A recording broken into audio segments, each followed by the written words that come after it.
श्रीमती मौरी देवी तापड़िया शिक्षा शास्त्री महाविद्यालय जसवंतगढ़ जिला नागौर में जयपाल सिंह शेखावत शिक्षा शास्त्री प्रथम वर्ष का 5वां पेपर विषय बोध अध्ययन क्षेत्र है विषय बोध।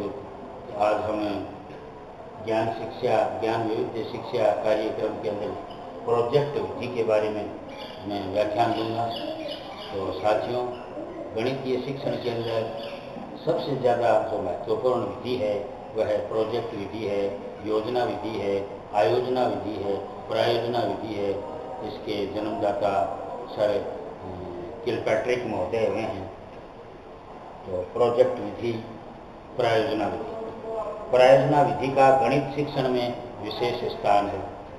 प्रायोजना विधि के प्रवर्तक के रूप में इसके जन्मदाता विलियम किलपैट्रिक का महत्वपूर्ण योगदान रहा है। इसके जन्मदाता माने गए हैं, प्रवर्तक माने गए हैं। इस विधि को स्टीवेंसन व पार्कर ने परिष्कृत किया था, मांगा था, शुद्ध किया था। योजना विधि कह दीजिए, चाहे प्रोजना कह दीजिए, प्रोजेक्ट कह दीजिए, आयोजना कह दीजिए, ये विधि प्रसिद्ध शिक्षा शास्त्री जॉन ड्यूवी के विचारों की देन है। ये महत्वपूर्ण महान शिक्षा शास्त्री जॉन ड्यूवी के विचारों की देन है। गणित शिक्षण में आयोजना विधि का महत्वपूर्ण स्थान है। शिक्षा के सभी अंगों को एकता के सूत्र में पुराने के लिए शिक्षा के सभी अंगों को एकता के सूत्र में पिरोने के लिए उन्हें जीवन की क्रियाओं और आवश्यकताओं से संबंधित करके उपयोगी एवं अर्थपूर्ण बनाने के लिए इस विधि का जन्म हुआ है। जॉन ड्यूवी ने शिक्षा के क्षेत्र में समवाय सिद्धांत को व्यवहारिक रूप देकर शिक्षा को उपयोगी एवं सब प्रकार से पूर्ण बनाने का सुंदरतम प्रयत्न किया। ड्यूवी के इन्हीं विचारों को सन 1963 में किलपैट्रिक ने योजना विधि के रूप में व्यवस्थित रूप से प्रस्तुत किया।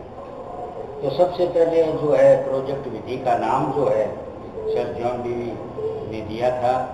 ये विचारों की देन है और जन्मदाता के रूप में सर विलियम किलपैट्रिक महोदय हैं। तो प्रोजेक्ट विधि के अर्थ को विभिन्न शिक्षा शास्त्रियों ने अपने विचारों से सुस्पष्ट किया है। किलपैट्रिक महोदय के अनुसार प्रोजेक्ट एक सदस्य क्रिया है। उनका मत है, उनका कोटेशन है। किलपैट्रिक के अनुसार प्रोजेक्ट एक सदस्य क्रिया है जिसे मन लगाकर सामाजिक वातावरण में पूरा किया जाता है। दूसरे विद्वान हुए हैं थॉमस तथा लैंग के अनुसार प्रोजेक्ट इच्छा अनुसार संपादित वह कार्य है जिसमें रचनात्मक प्रयास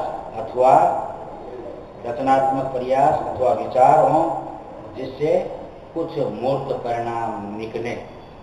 बेलार्ड महोदय के अनुसार, बेलार्ड के मतानुसार प्रोजेक्ट यथार्थ जीवन का ही एक भाग है जो विद्यालयों में किया गया है।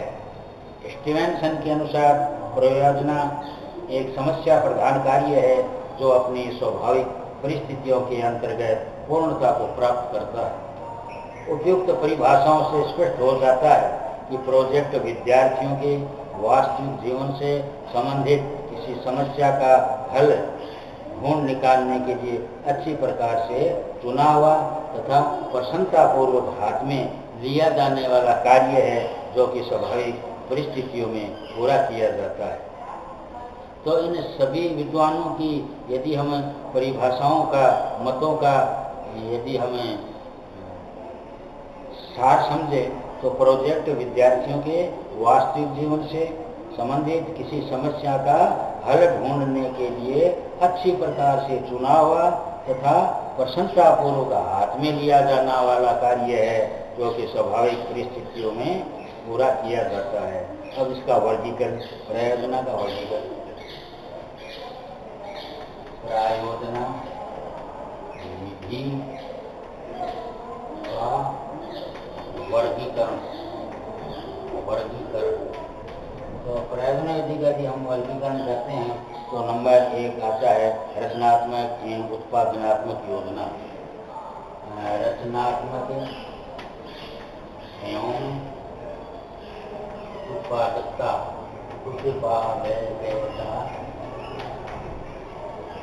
उत्पादकता योजना।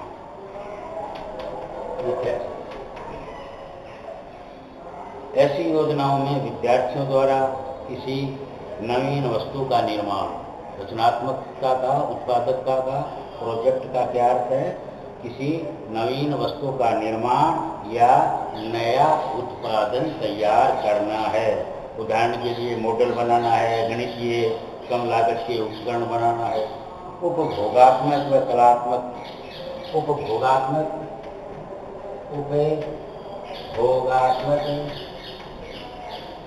एवं कलात्मक।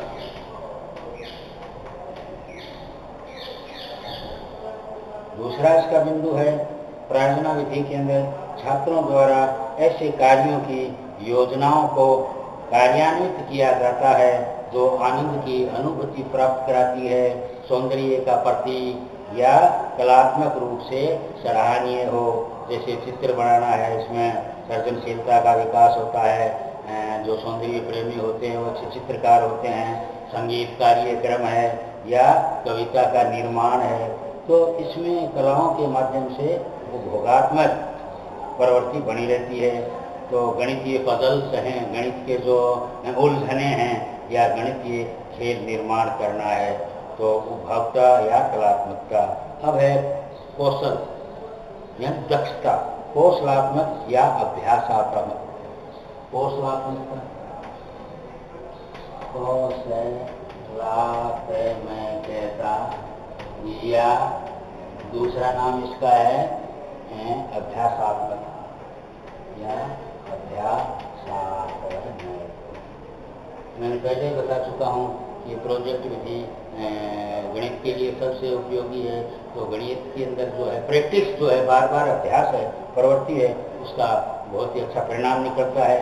तो छात्रों द्वारा ग्रहण किए गए ज्ञान को प्रदर्शित करने हेतु अपनी कार्य कुशलता, योग्यता एवं क्षमता का विकास करना इन योजनाओं का मुख्य उद्देश्य रहता है। छात्रों द्वारा ग्रहण किए गए ज्ञान को प्रदर्शित करने हेतु अपनी कार्य कुशलता, योग्यता एवं क्षमता का विकास करना इन योजनाओं का मुख्य उद्देश्य रहता है। इसमें छात्र किसी कौशल विशेष की, किसी दक्षता की, निपुणता की, स्किल की, तो इसके अंदर कौशल विशेष की परस्पर मदद लेकर समूह के रूप में सीखते हैं, वह अभ्यास करते हैं। जैसे मानचित्र या रेखा चित्र बनाने, आंसू रचित गणितीय मॉडल बनाना। अब आता है वर्गीकरण के अंदर समस्यात्मक योजना।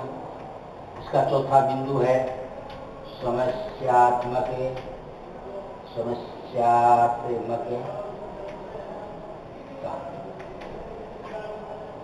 समस्यात्मक के अंदर जीवन उपयोगी क्रियाएं, विद्यालय में अध्ययन या पाठ्यांतर क्रियाओं को करते समय छात्रों के सामने आने वाली समस्या के समाधान हेतु छात्रों द्वारा बनाई गई योजनाएं समस्यात्मक योजना कहलाती है।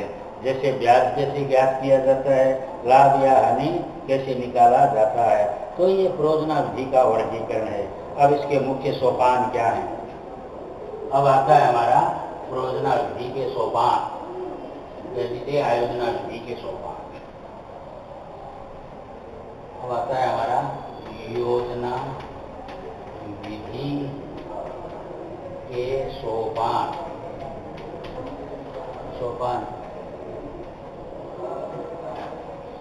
तो इसमें किसी प्रयोजनों का, किसी योजना का पूर्ण सफलता, शीघ्रता एवं सुविधापूर्वक करने से कई प्रकार की अनेक चरणों की क्रियान्विति होती है। तो इसमें पहला है विधि का सोपान परिस्थिति उत्पन्न करना। पहला है परिस्थिति उत्पन्न करना।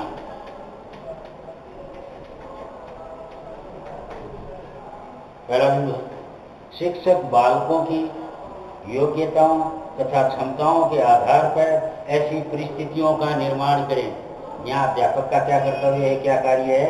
शिक्षक बालकों की योग्यता को देखते हुए उनकी क्षमताओं के आधार पर ऐसी परिस्थितियों का निर्माण करें जिनके द्वारा वे किसी समस्या या प्रोजेक्ट को चुन सकें।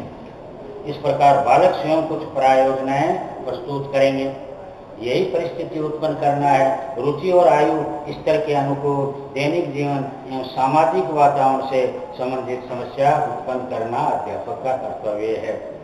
अब प्रयोजना का चुनाव करना, प्रायोजना कार्य का चुनाव। दूसरा सोपान है प्रायोजना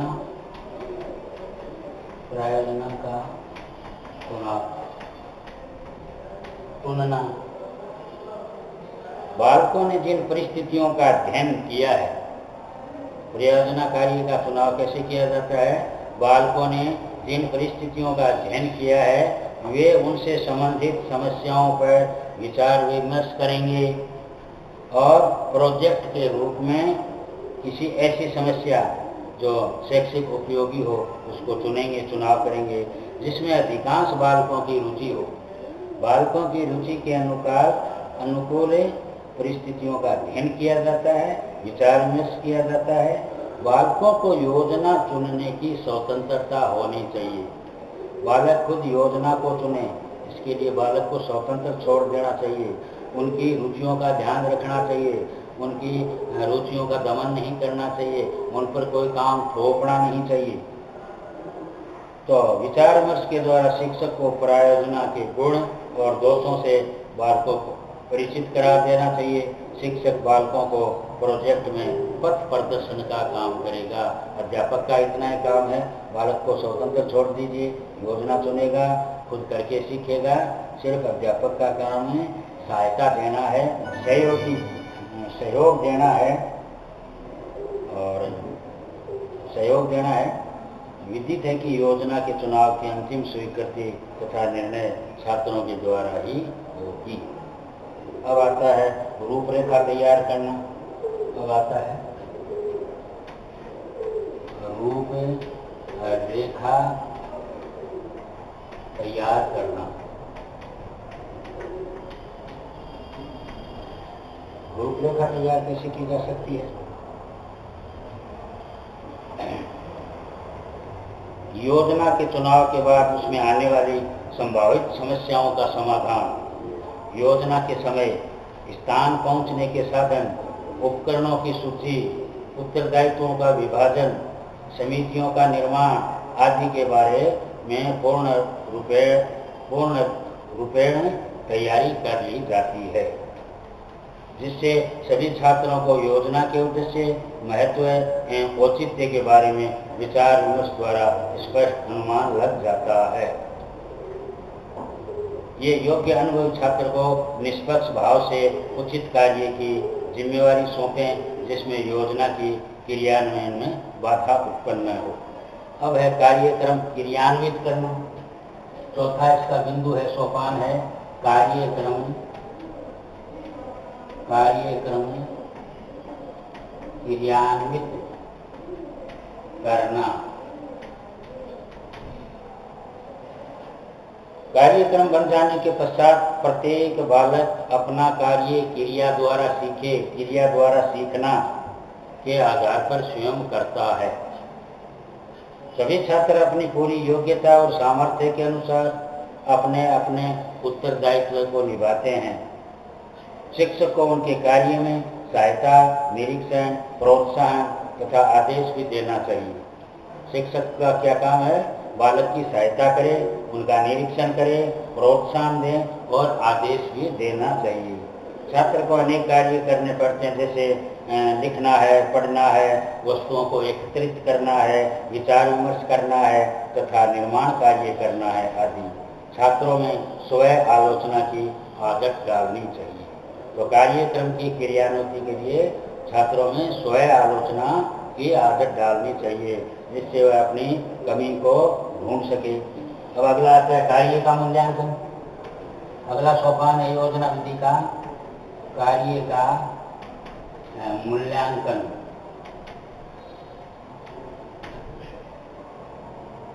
प्रोजेक्ट पूरा कर लेने के पश्चात यह आवश्यक हो जाता है।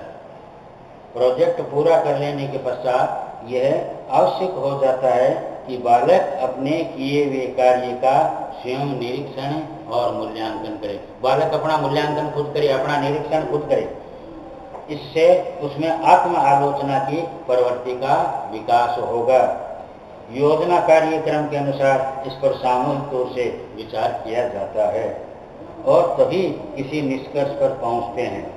प्रोजेक्ट कार्य पूर्ण होने पर अध्यापक की सहायता से मूल्यांकन किया जाना चाहिए।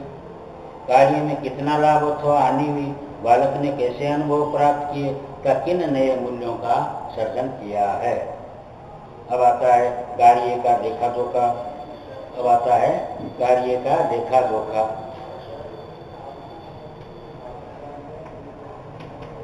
कार्य का लेखा जोखा। कार्य का लेखा जोखा, जोखा करना, प्रोजेक्ट का चुनाव, कार्य विभाजन क्रियान्वयन में कठिनाई एवं प्रत्येक अनुभवों को रजिस्टरों में नोट कर लिया जाता है। तो जो भी काम किया जाता है उसको रजिस्टर में नोट किया जाए। क्या काम है? लेखा जोखा करना, प्रोजेक्ट का चुनाव रजिस्टर में दर्ज हो, कार्य विभाजन क्रियान्वयन में कठिनाइयाँ एवं प्रत्येक अनुभवों को रजिस्टरों में नोट कर लिया जाता है। योजना की सफलता या असफलता का ब्यौरा भी रख लिया जाता है। तो एक रजिस्टर दे दिया जाए जिसमें काम का लेखा जोखा हो, जिससे भविष्य की योजनाओं में कठिनाइयों की पुनरावृत्ति न हो। भविष्य में जो भी योजना बनाई जाती है तो लेखा जोखा होना चाहिए, तो कठिनाइयों की पुनरावृत्ति न हो और उचित मार्गदर्शन मिल सके। अतः प्रोजेक्ट रिपोर्ट विस्तार से निर्मित करना अत्यंत आवश्यक है। तो ये थे प्रयोजना विधि के सोपान, और हम अब पढ़ेंगे गुण। अब हम पढ़ेंगे प्रयोजना विधि के गुण। तो गुण अच्छाइयाँ, प्रयोजना विधि के गुण। प्रयोजना विधि के गुण। प्रयोजना विधि के अंदर खास बात क्या है? एक तो ये मनोवैज्ञानिक विधि है। प्रोजेक्ट विधि मनोवैज्ञानिक सिद्धांतों के अनुकूल है। इसमें बालकों की रुचियों, मनोवृत्तियों एवं चेष्टाओं का पूरा ध्यान रखते हुए उनकी जिज्ञासा, संग्रह व रचनात्मक प्रवृत्तियों की संतुष्टि की जाती है। लक्ष्य निश्चित व सुस्पष्ट होने से छात्र पूर्ण रुचि व उत्साह के साथ सीखने के नियमों के अनुरूप गणित सिखाने में विधि अत्यंत उपयोगी है। तो इसके एक तो ये मनोवैज्ञानिक विधि है, इसमें बालक की रुचि का ध्यान रखा जाता है, मनोवृत्तियों का ध्यान रखा है, चेष्टाओं का ध्यान रखा जाता है, जिसमें उसकी जिज्ञासा, संग्रह, रचनात्मकता, प्रवृत्ति की संतुष्टि होती है। तो इसमें पहले लक्ष्य निर्धारित किया जाता है। तो लक्ष्य निश्चित होने से, सुस्पष्ट होने से छात्र पूर्ण रुचि एवं उत्साह के साथ सीखने के नियमों के अनुरूप गणित सीखने में ये विधि अत्यंत उपयोगी है। तो प्रयोजना विधि है, गणित सीखने के अंदर गणित के लिए उपयोगी है। तो मनोवैज्ञानिक विधि के अंदर इसमें एक तो पहला है मनोवैज्ञानिक विधि। मनोवैज्ञानिक विधि, मनोविज्ञान का क्या अर्थ होता है? मनोविज्ञान शब्द का अर्थ है दूसरे के मन की बात को जान देना। अलग अलग विद्वानों ने इसकी अलग अलग व्याख्याएं की है। तो इसमें पहला है तत्परता का नियम, तत्परता का नियम। तत्परता का नियम क्या है? बालक समस्या समाधान हेतु प्रोजेक्ट का चुनाव कर उसे पूरा करने के लिए कमर कसकर जुट जाने हेतु सदैव तत्पर रहते हैं। मनोवैज्ञानिक विधि बालक समस्या समाधान हेतु प्रोजेक्ट का चुनाव कर उसे पूरा करने के लिए कमर कसकर जुटे जाने में हेतु सदैव तत्पर रहते हैं। दूसरा है अभ्यास का नियम, तीसरा है परिणाम का नियम। ठीक है, आगे जो है मैं प्रयोजना विधि के गुण अगले दिन पढ़ेंगे। सभी को धन्यवाद। Thank you.